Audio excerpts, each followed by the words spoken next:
Hello, welcome to Have Toga Will Travel, a podcast exploring the Mediterranean world, ancient and modern, through the eyes of two former classics professors. I'm Emily. I'm Cam. And we're your hosts. This is our first episode. It's an important episode for us because it's the first that we're recording. And I think what we'd like to do is spend this episode talking about the marathon. The race, but as we'll see, also the battle. We're going to structure this discussion in a series of 2 podcast episodes. This is part 1. We'll be talking mostly about the origins of the marathon in antiquity. And then part 2, when we come back in a couple of weeks, we'll focus on the race's modern origins and talk in a little bit more detail about our own experiences. So why did we pick this topic for our first episode? And really, it's been on our mind recently because we just started training again to do the Athens Marathon this fall. We did it for the first time last November. It was the first marathon for both of us. I should add that we walked. We didn't run. I don't want to give a false impression here. But walking, as it turns out, is pretty challenging in and of itself. Yes, we walked. If you know me, you know that I, for sure, am not a runner. And there was no way that I was going to run a marathon, although we had at points in time discussed that if we were ever going to do a marathon, it would have to be the Athens Marathon because it's the original marathon. And, if you're going to do one, that's the one to do. And somehow this ended up with us actually deciding to do it and doing it. And something kind of funny that happened when we had decided to do the marathon a year ago, and I was talking to some people at work about this. And the way I introduced it was that I said, yes, we've decided to do the original marathon. And someone looked at me and said, oh, the New York Marathon. And I said, no. And someone was like, oh, Boston. No, the original marathon from Marathon to Athens. And everyone just looked at me blankly. And I was a little surprised because this was a room of intelligent, well-educated people, and they didn't actually know the real story behind the marathon as it exists today. Right. It turns out there's actually an origin story. There is an origin story. And there's maybe competing origin stories, or there's like legends, and then there's what really happened. So if you know a founding story for the marathon, right, the legend is there's a battle that the city-state of Athens fights, and they win somewhat unexpectedly. And a runner by the name of Pheidippides goes running back to the city of Athens to announce the victory. He does so and then immediately drops dead from exhaustion. And the marathon as a race purports to recreate this run from the battle site at a town called Marathon in Athenian territory to the city of Athens itself. Right. There's a little bit of context here that's probably necessary before we go on. If we think about Athens, what we're thinking about is a city-state that controlled a territory known as Attica. If you can imagine an upside-down triangle, that gives you roughly a sense of what Attica looked like. Marathon is in the northeast corner of this triangle. Athens itself is in the northwest, separated from Marathon by a line of mountains that runs roughly north to south down the peninsula. At the southern tip, we have Cape Sunion, which has a marvelous temple of Poseidon, if you ever get a chance to go see it. In 490 BC, the Persians landed an army at Marathon in an attempt to overthrow the young Athenian democracy and replace it with the rule of one man, a guy named Hippias, who had in the past been the strongman ruler of Athens before going into exile. They landed at Marathon partly because they hoped to face less resistance there than they would have had they sailed around to Athens itself, and because they hoped that Hippias would be able to drum up a little bit of support so that they could overthrow the democracy without doing too much work. Now, things do not go to plan for the Persians, and the Athenians managed to muster their forces and march out to Marathon, force a battle there, and win. And this is where the legendary run of Pheidippides comes in, right? This is the battle, unexpected win, running back to the city to announce the victory. You keep using this word legendary. I do keep using this word legendary. And it's because we have to ask ourselves, is this story really true? And when we look at it, there are actually reasons to doubt the story of this run that Pheidippides makes. And there's a few reasons for this. I mean, it's a great story, don't get me wrong. But our sources for this story are fairly late. So when I say late, I mean these are writers who are writing about 600 years after the Battle of Marathon. And we've got two sources here. One is a writer named Lucian, who's writing in Greek during the Roman Empire in the 2nd century CE. And Lucian tells the classic story. A runner, in this case named Pheidippides, runs back after the battle, bursts into the council house to say, "Rejoice, we've won," and then drops dead. So that's one version that we get. We also get some versions, and I said plural, versions, in a writer Plutarch, also writing in Greek during the Roman Empire, probably about 50 years earlier than Lucian, so late 1st, early 2nd century. And Plutarch tells us one version, which is that there is a man named Thersippos, who is the first person to get back to Athens to announce the victory at Marathon. He then goes on to tell a second set of stories, which are closer to the Lucian, in which a man by the name of Aeschylus runs back to announce the victory and then dies from exhaustion. Now, just because these sources are late doesn't mean that we shouldn't believe them, because sometimes we can say, well, this source is late, but we can track back that this later writer is relying on an earlier author, earlier stories that are more reliable. In that case, it's hard to do because for the two stories, the one in Lucian and the one in Plutarch, where the runner dies, they don't give us any attribution for where they're getting this story from. For the other story about Thersippos that Plutarch also tells, he does give us an attribution, and that's to a writer named Herakleides of Pontus, who's writing in the mid-4th century. Now, you'll note in that story, nobody dies. So we've already got a problem there, right? We've got two different versions. The one that is the legend that we know doesn't seem to be well sourced, or the sourcing is unclear. And the one that is sourced back to a much older source does not have the dying in it. And on top of that, all three different versions of the story, the two in Plutarch, the one in Lucian, the runner has a different name in each version. So it's clear that there's a lot of legend development that has happened over the years, and it's really hard to say which version is accurate. If any. If any.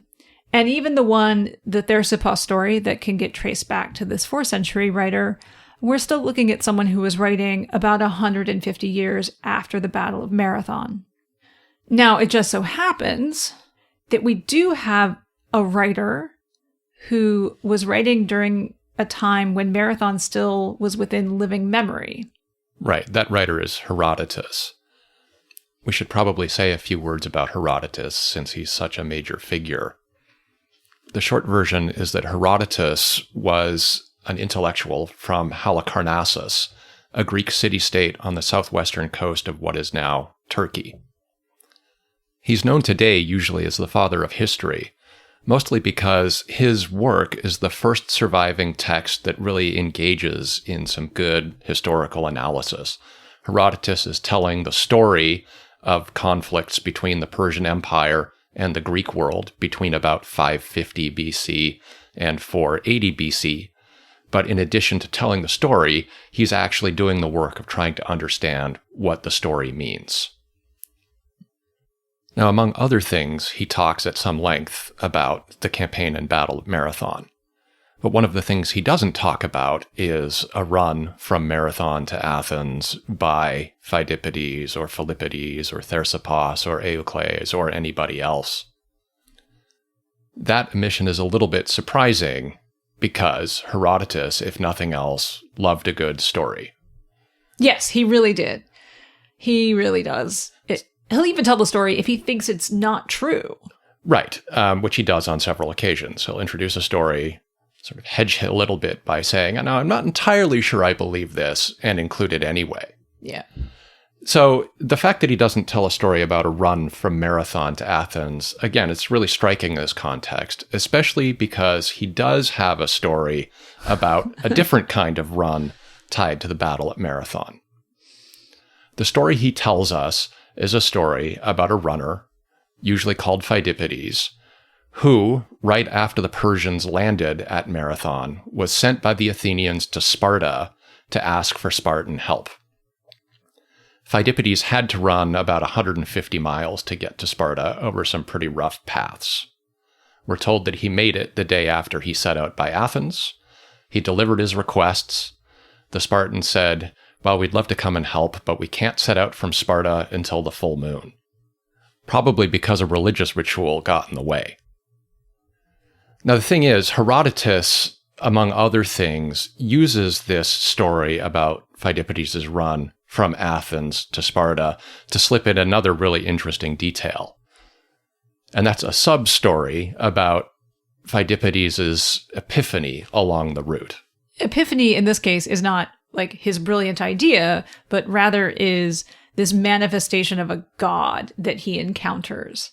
And who among us has not had a weird experience in Athens that we've attributed to the epiphany of a god? It happens all the time. Yeah. Anyway, Herodotus uses this story to go on a digression about Pheidippides encountering the god Pan in the wilderness not too far north of Sparta. Pan complains that the Athenians have not been paying enough attention to him, so Pheidippides, when he gets back to Athens, delivers that complaint to the Athenians, and they resolve to solve that problem by holding celebrations in Pan's honor. And this is just sort of an example of the way that Herodotus will throw in these interesting stories, even when they're not directly related to the plot. Mm-hmm.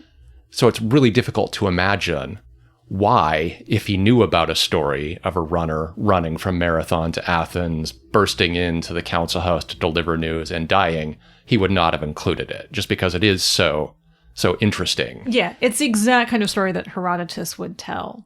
And so it seems unlikely that had this happened, Herodotus wouldn't have told about it.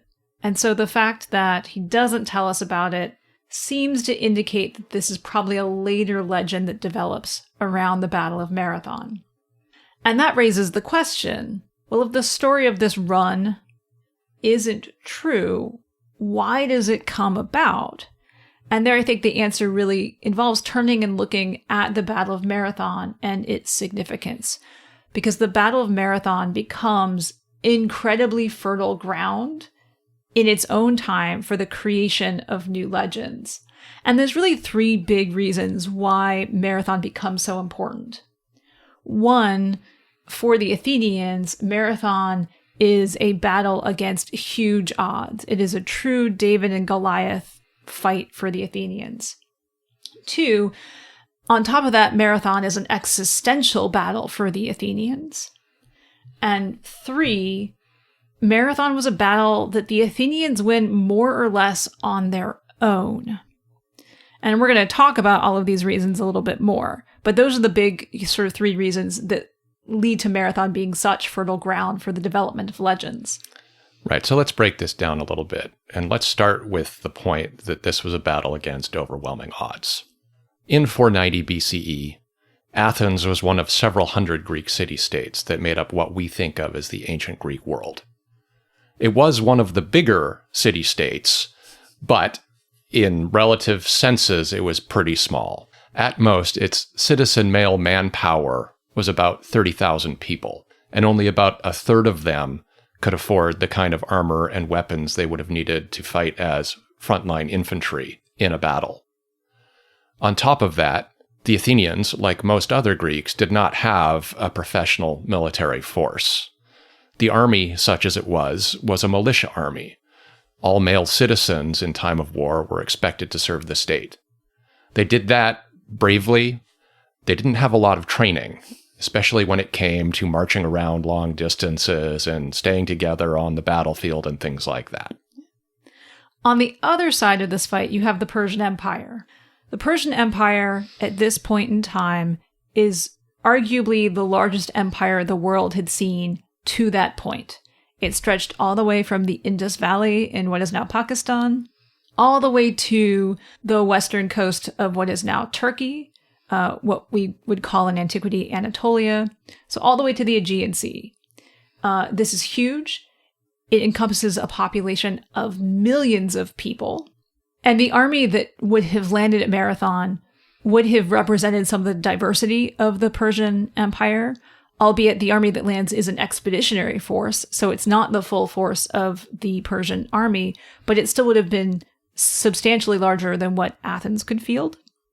And that army is going to include conscripts from Greek city-states along the west coast of Anatolia and conscripts from the islands of the Aegean that the Persian fleet would have sailed through to get to Athens.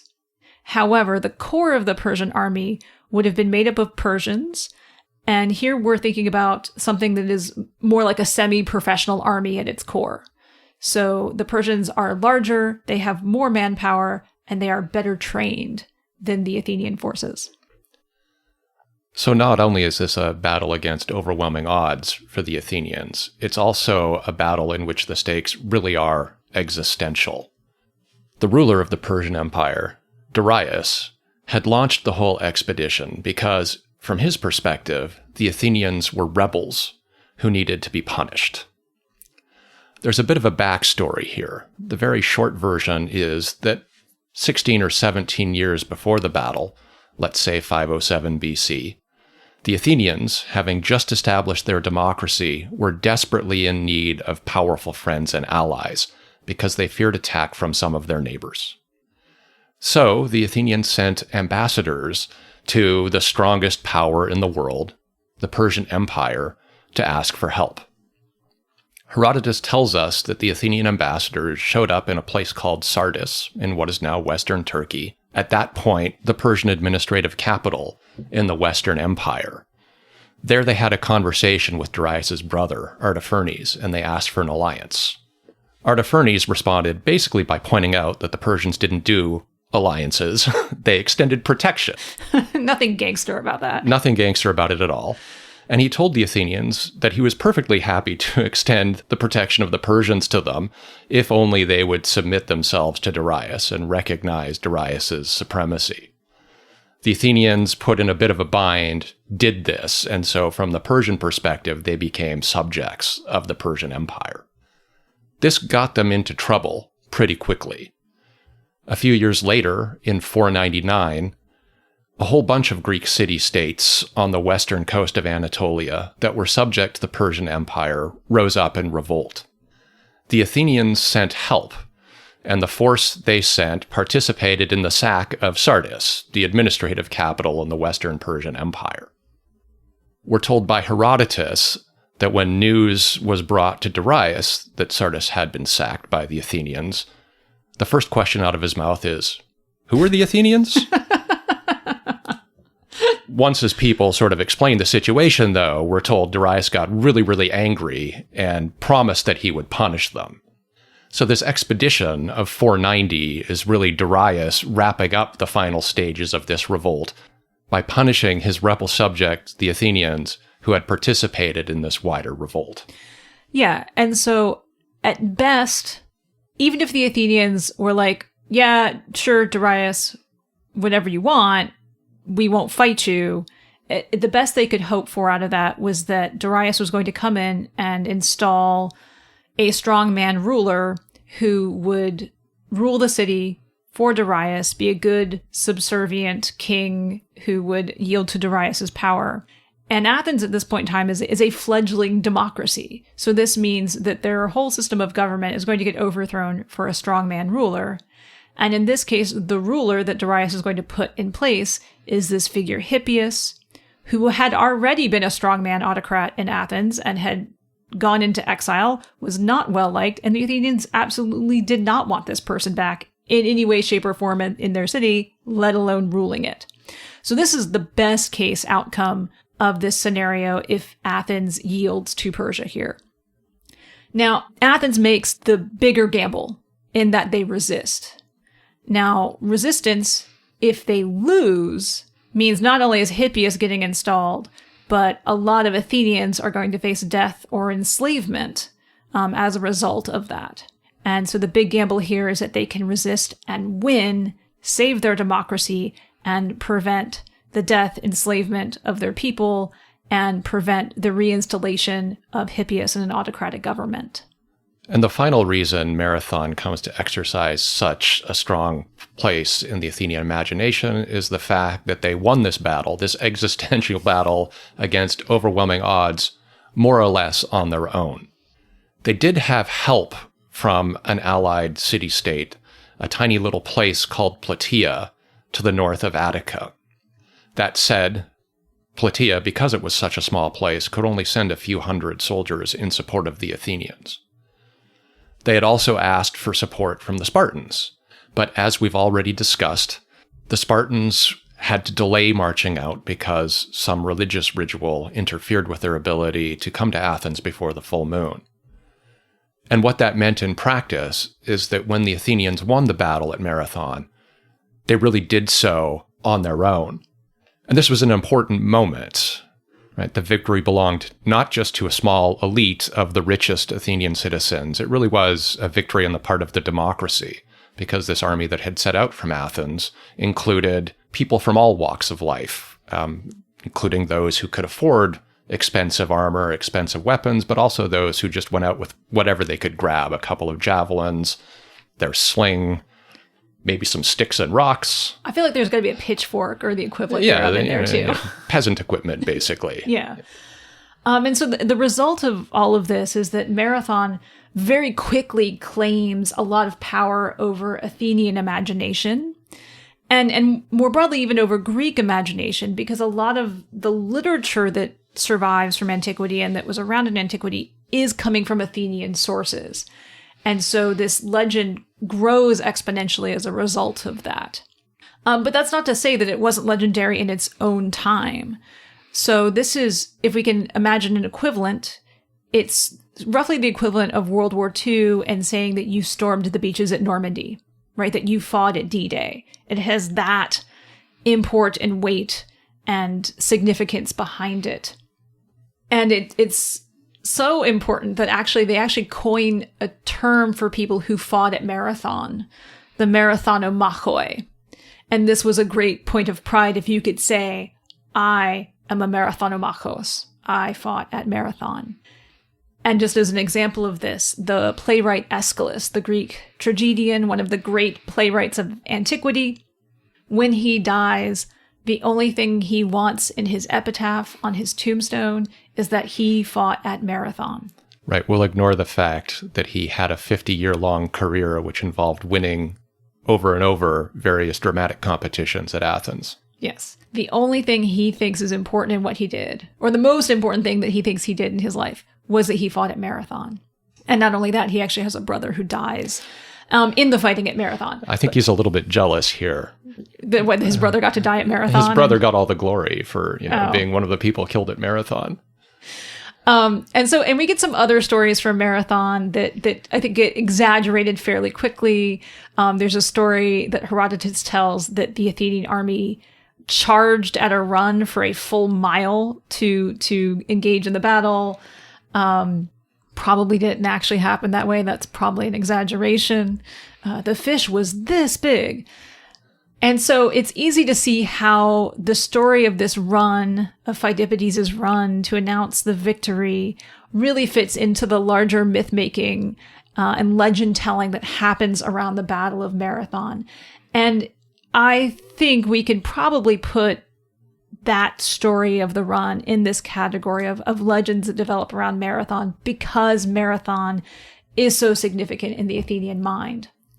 So that leads to one final question. Namely, what do those of us who are looking to find the original Marathon do, given that this story about Pheidippides' run is probably a later invention? And the answer is that even though this story is a later invention, it obscures a story that is equally exciting and probably features an even more heroic act, namely the fact that the Athenians had to march back after the battle at Marathon a distance of 20 to 25 miles in order to get there before the Persians could attack the city in their absence.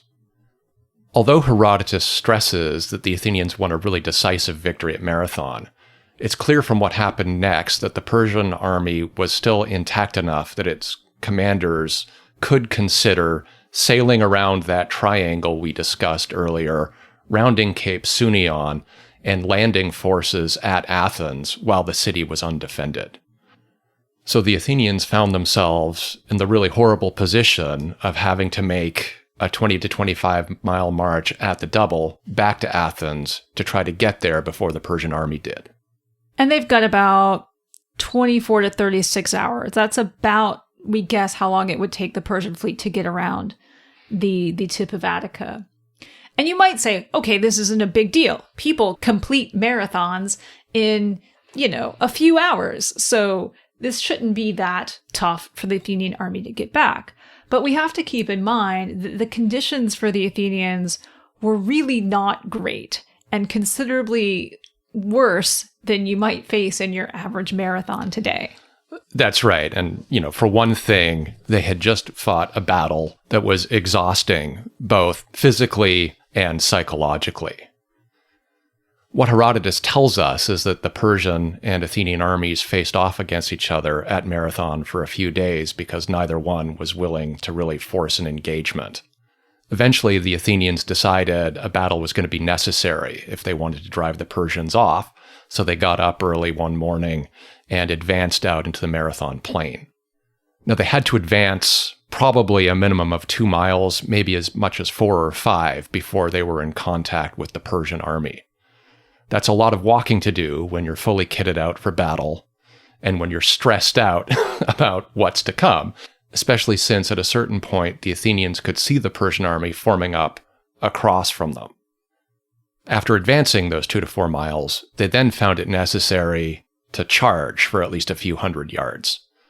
The reason for that is that the Persian army contained a whole lot of Persians trained as archers.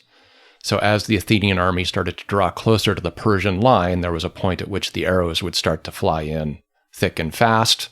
And the natural impulse there is to start running to get under that cloud of arrows as quickly as possible. So by the time the Athenian line comes into contact with the Persians, everybody's already quite tired. Everybody's fantastically stressed out. And then you have to fight a battle which, according to Herodotus, went on for a while, and which almost ended disastrously for the Athenians. At a certain point, the Persians actually broke through the center of the Athenian line, and the Athenians avoided complete disaster only because their wings held it together well enough to reform and take on the Persians. And break the Persian line. And break the Persian line in turn. At that point, the Persians tried to fall back to their ships, and the Athenians chased them. And that involved another advance, probably of a couple of miles, followed by some intense fighting at the ships themselves. This is where our friend Aeschylus' brother gets killed. Yes. Once the Persians had re-embarked, the Athenians then had a long walk of several miles to get back to their camp. So all in all, at the end of this battle, they were really not in great shape. Already lots of mileage and the physical and mental exhaustion of having gone through this really intense set of fighting. Now they've got to get back to Athens with maybe a night's not so good rest. Not even if they only have 24 to 36 hours to get back. Yes. And the march back to Athens is going to be tough. A lot tougher because they're doing it under a time limit. So again, we're talking, probably about 25 miles, give or take. And that's not a short distance. There's a lot of terrain. They've got to go up and over this mountain range. And we're not talking about paved roads here, right? These are unpaved roads. Most of the Athenians, if not all of them, are carrying their gear, right? You obviously can't leave that behind if what you think you're facing on the other end is another fight.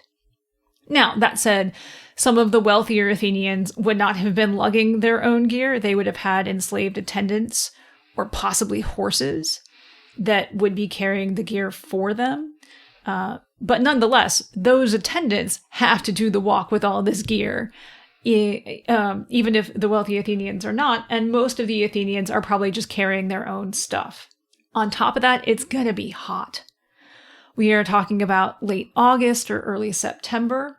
There's a reason why now the Athens Marathon is done in November and not in late summer as this army would have done it. And of course, it's summer in Attica. There's not a lot of water. Water is going to be scarce along this route. This is not like a marathon today where you have, hydration packs and energy gels and, all of the assistance you could possibly want to get through it. And then, of course, on top of all this is the stress of we've just gone through this battle or two battles, depending on how you look at it. And we are now hustling back on this difficult route to then possibly have to set up and do this all again to save our city.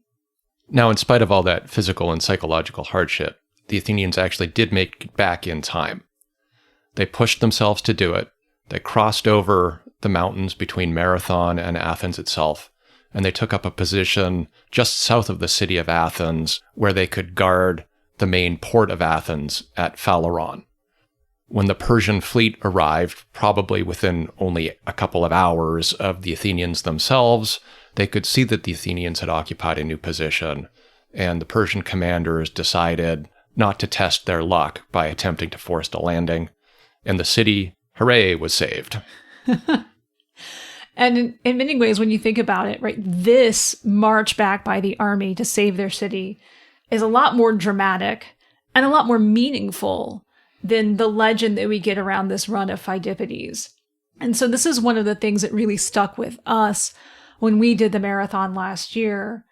We were not necessarily in the footsteps of Pheidippides, but we were in the footsteps of this army, marching for their lives, the lives of their family, their home. And now it took us over 7 hours to finish this distance without gear, with unlimited snacks, water, support, etc., and how hard it was for us to get through it.